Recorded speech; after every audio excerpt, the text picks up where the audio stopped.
आप जानते हैं कि डॉक्टर्स एक इंसान को उसके दिल के बिना भी जिंदा रख सकते हैं। लोग सोचते हैं कि इंसान के शरीर की सबसे जरूरी चीज उसका दिल होता है, पर क्या आप जानते हैं कि आपके शरीर की सबसे जरूरी चीज आपका दिल नहीं बल्कि आपका ब्लड है। और ब्लड कोई आम सी चीज नहीं है। आत्मिक दुनिया में ब्लड ही सब कुछ है। ये तांत्रिक लोग ब्लड की कुर्बानियां देकर ही लोगों पर जादू टोना करते हैं। इससे पहले कि मैं आपको यीशु मसीह के लहू की ताकत के बारे में बताऊं, मैं आपको आपके लहू की ताकत के बारे में बताना चाहता हूँ। लेवी व्यवस्था अध्याय 17 उसकी 11 आयत में लिखा है, क्योंकि शरीर का प्राण लहू में रहता है, यानी कि आपकी लाइफ आपके ब्लड में है। अगर तो आपके शरीर में ब्लड है तो आप जिंदा हैं, अगर ब्लड नहीं तो कोई जीवन है। क्या आप जानते हैं कि जब आप सांस लेते हैं तो आपके शरीर में ऑक्सीजन को एक जगह से दूसरी जगह आपका ब्लड लेकर जाता है। आपका ब्लड ही आपके भोजन से न्यूट्रिएंट्स को सारी बॉडी में लेकर जाता है ताकि आपकी बॉडी काम करती रहे। आपका ब्लड आपकी बॉडी में सारी इन्फेक्शन से लड़ता है। जब कोई बीमार होता है तो उसे ठीक करने के लिए आपका ब्लड ही बीमारी से लड़ता है। आपके ब्लड में ही आपकी तंदुरुस्ती है। जब किसी के चोट लगती है तो ब्लड दौड़ता है उस घाव की तरफ और उस जख्म को बंद करता है। आपका इम्यून सिस्टम यानी आपकी बीमारियों से लड़ने की ताकत आपके ब्लड में ही होती है। तो कहने का मतलब ये है कि आपका ब्लड ही आपको तंदुरुस्त और हेल्दी रखता है। और इसीलिए जब लोगों का ब्लड ही खराब हो जाता है तो उनके बचने की उम्मीद बहुत कम हो जाती है। अब एड्स एक ब्लड की बीमारी है और इसीलिए एड्स के पेशेंट लंबा नहीं जी पाते, क्योंकि जिस ब्लड ने उन्हें बीमारी से बचाना था वही ब्लड अब खराब हो चुका है। जब कोई चाकू या खंजर लगने से या गोली लगने से मरता है तो उसके मरने का कारण वो खंजर या वो गोली नहीं होती। उनकी मौत ब्लड लॉस होने के कारण यानी खून के बह जाने के कारण होती है। यानी आपका ब्लड ही आपको जिंदा रखता है। अब अगर किसी का ब्लड खराब हो जाए तो फिर वो उसी से ब्लड ले सकता है जिसका खुद का ब्लड साफ हो। एड्स का पेशेंट किसी दूसरे एड्स के पेशेंट से ब्लड नहीं ले सकता। आपका ब्लड ही आपके शरीर से सारी गंदगी को साफ करता है। सब बीमारियां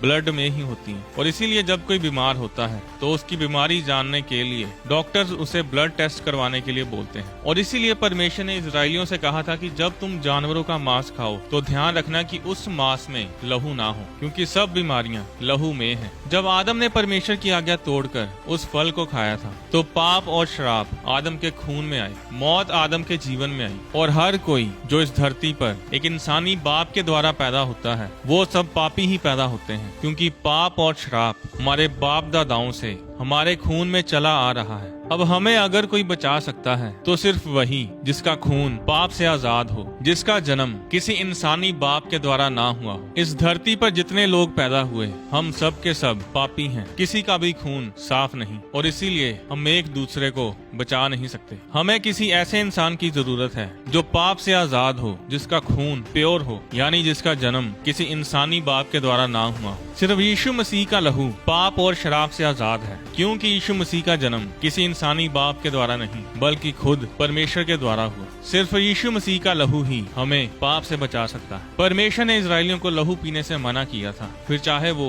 खाने में हो, किसी जानवर के मांस में हो या किसी भी तरह। लहू पीना बाइबल में सख्त मना था और यही आज्ञा इजरायली लोग हजारों सालों से मानते आ रहे थे। जब भी वो कोई जानवर का मांस खाते थे तो वो ये ध्यान रखते थे कि उस जानवर के मांस में कोई लहू ना हो। पर 2000 साल पहले मत्ती अध्याय 26 उसकी 27 आयत में यीशु मसीह ने आखिरी भोज के समय कटोरा लेकर धन्यवाद किया और अपने चेलों को देकर कहा, तुम सब इसमें से पियो, क्योंकि ये वाचा का मेरा वह लहू है जो बहुतों की पापों की क्षमा के निमित्त बहाया जाता है। हजारों सालों में ऐसा पहली बार हुआ कि परमेश्वर ने कहा हो कि जो लहू मैं तुम्हें देता हूँ इसे तुम पी सकते हो, क्योंकि ये लहू पाप से आजाद, बीमारियों से आजाद और शराब से आजाद है। इंसान के पाप से भरे खून को यीशु मसीह का पाप रहित खून ही साफ कर सकता है। और ब्लड कोई आम सी चीज नहीं है। आत्मिक दुनिया में ब्लड ही सब कुछ है। ये तांत्रिक लोग ब्लड की कुर्बानियां देकर ही लोगों पर जादू टोना करते हैं। पर अगर आप यीशु मसीह को अपना उद्धारकर्ता मानते हैं तो यीशु मसीह का लहू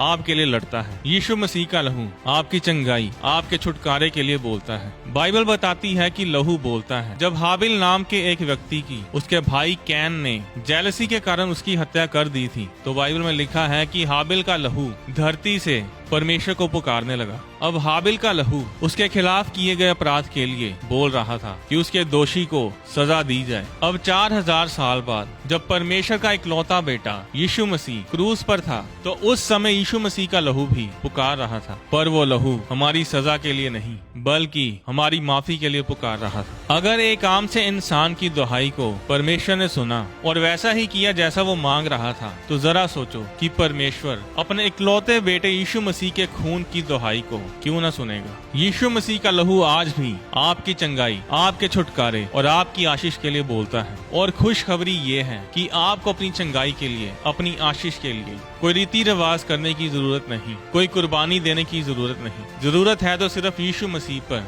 विश्वास करने की। परमेश्वर आपको आशीष दे।